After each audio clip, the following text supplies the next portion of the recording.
When organisms reproduce, then in that process also we can see variation. Some organisms they produce less number of offspring, some they produce more number of offspring. Some they reproduce only once in a year, some they reproduce throughout the year they can reproduce. So in nature you can see in the process of the reproduction also the variation it can be seen. And always there is interaction among the different species of organism and the competition so that is going on in nature. So now we will discuss about population interaction, because in the nature or in any particular habitat you cannot see that only one single species or one single individual is able to survive. So that is not possible.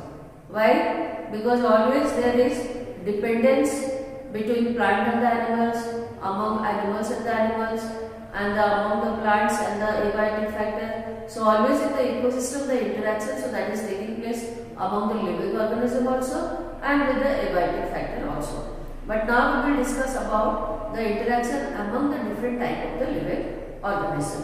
Okay. For example, suppose you take plants. Plants we know that these are all the autotrophs. They can prepare their food. So that means they should not depend on any other living organism, but it is not the fact. The fact is that the plant is also depending on the other living organism. For example, suppose you take the soil microorganisms. So the soil microbes or the soil bacteria, they are responsible for the decomposition of the minerals and they are releasing the minerals in the soil which is taken by the plants. So for their normal growth and the development, the plant is depending on soil microbes or bacteria. Also the plant is depending on animals for the process of pollination. If there will be no pollination, there will be no animal, no pollination, then there will be no fertilization and no formation of the fruit and the seed. So although the plant is an autotrophic organism, still it is depending on the microorganism and the animals for its different processes. So when there is interspecific competition means the competition among different species. Suppose there are two species are there and the competition so that is taking place between two species. Then the competition it can be either harmful, either beneficial or non-beneficial or neutral. Now you have to remember this graph because in board exam also you get in the form of fill in the blanks. Okay. So here I have written species A, then species B, then what kind of the interaction is taking place. And the sign we are giving beneficial, for the beneficial role we are giving the plus sign, for the harmful role we are giving minus sign. So if species A is getting benefit by the interaction, suppose there are interaction between species A and the B. Species A is also getting benefit and B is also getting benefit. Then this kind of the interaction so that is called mutualism. Suppose both are not benefited, both are harmed, then that is called competition. Suppose one species A is getting the benefit and the other is not getting the benefit, then that is called predation.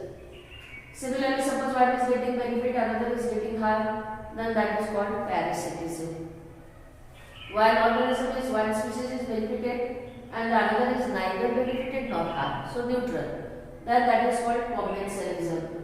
Similarly, one species is not benefited, harmed, and the other species is neutral, then that is called amensalism. So these are all the different type of the population interaction you can see in the ecosystem or in nature. So the first kind of interaction, that is predation.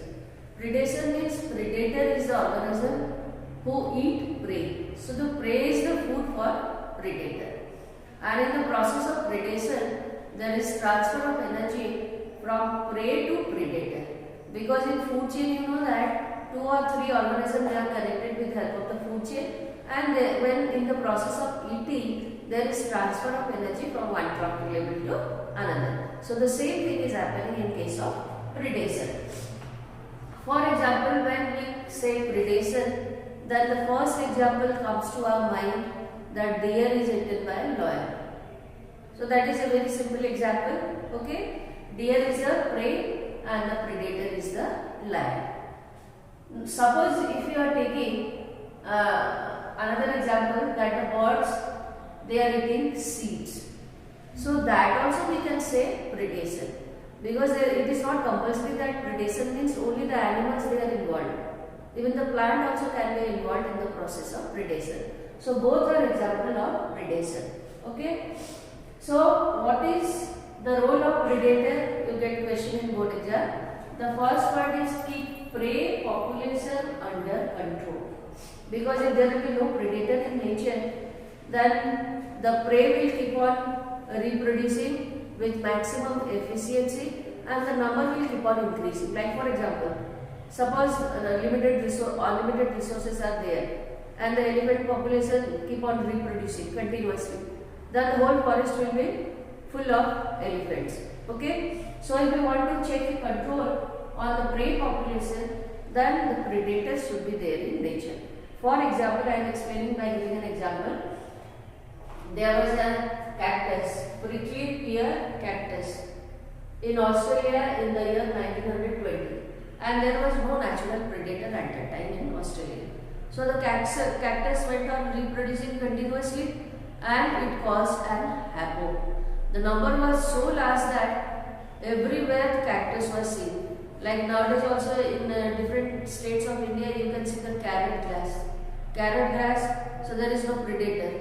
And in the absence of the predator, everywhere you can find out they are competing with the native varieties, and all the roadside you can see, or all the abundant land, the carrot grass they are growing abundantly. Okay, so how the cactus that was brought under control by introducing a moth.